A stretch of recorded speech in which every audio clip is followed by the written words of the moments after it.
Para habib di Indonesia itu sering membuat klaim yang lucu.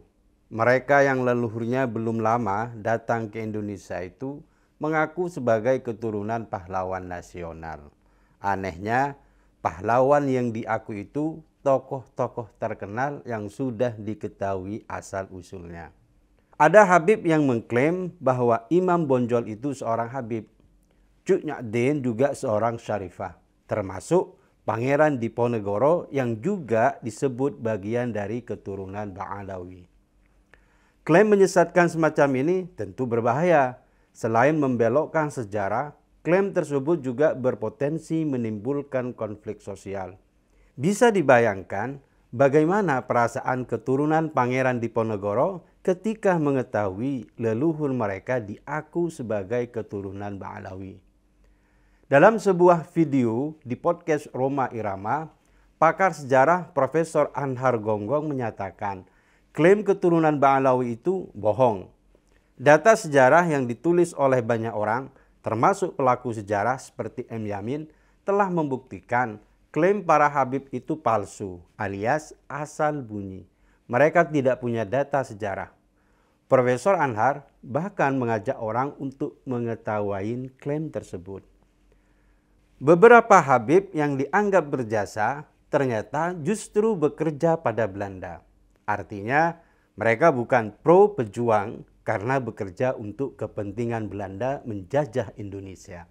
Misalnya ada Habib Abdurrahman El-Zahir di Aceh. Dia awalnya adalah habib dari Yaman yang ikut berjuang dengan pasukan Aceh yang dipimpin Tengku Cikditiro. Tapi ketika mengalami kekalahan perang dengan Belanda pada 25 Juli 1887, Habib Abdurrahman menyerah dengan syarat, yaitu ia akan menetap di Mekah dengan menerima uang tahunan atas tanggungan pemerintah kolonial Belanda sekitar senilai $10.000 Amerika. Bagi Belanda, menyerahnya Habib Abdurrahman merupakan sebuah kesuksesan besar.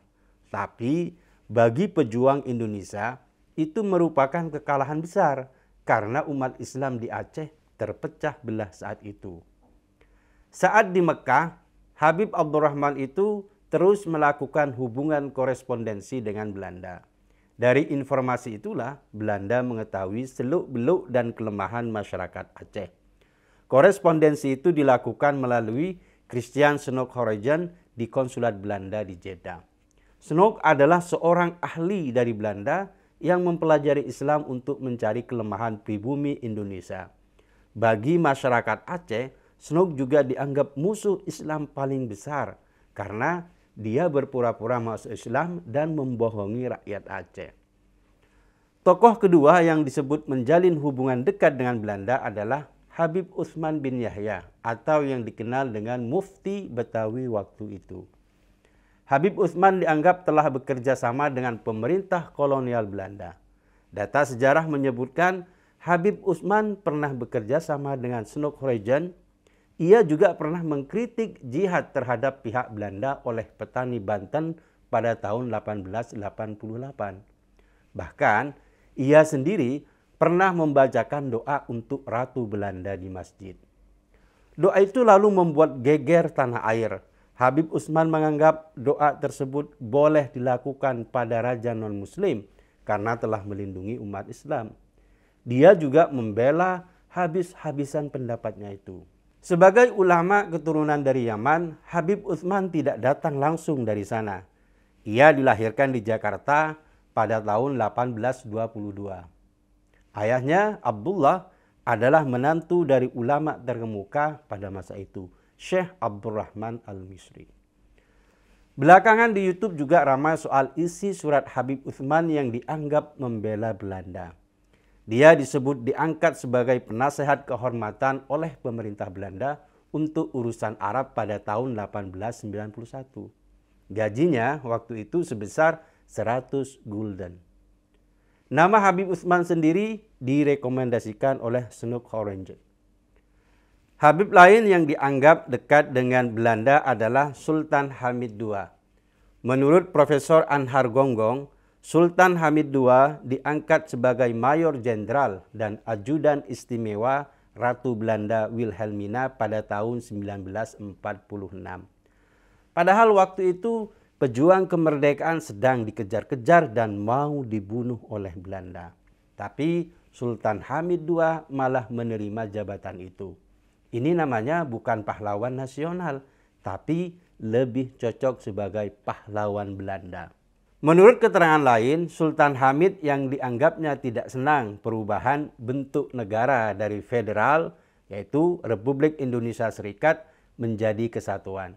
Dia ingin tetap federalis, dia ingin tetap menjadi sultan. Sultan Hamid II dianggap telah mendalangi seluruh kejadian kudeta dengan Westerling bertindak sebagai senjata militernya. Tuduhan ini memang dibantah oleh Sultan Hamid II.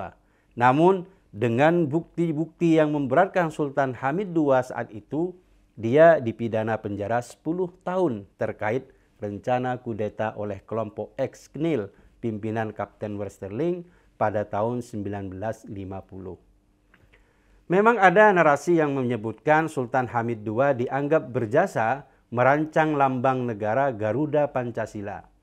Tetapi kemudian banyak pihak menyebutkan Sultan Hamid II hanya berperan sebagai koordinator yang memutuskan lambang tersebut pada akhirnya adalah Soekarno-Hatta.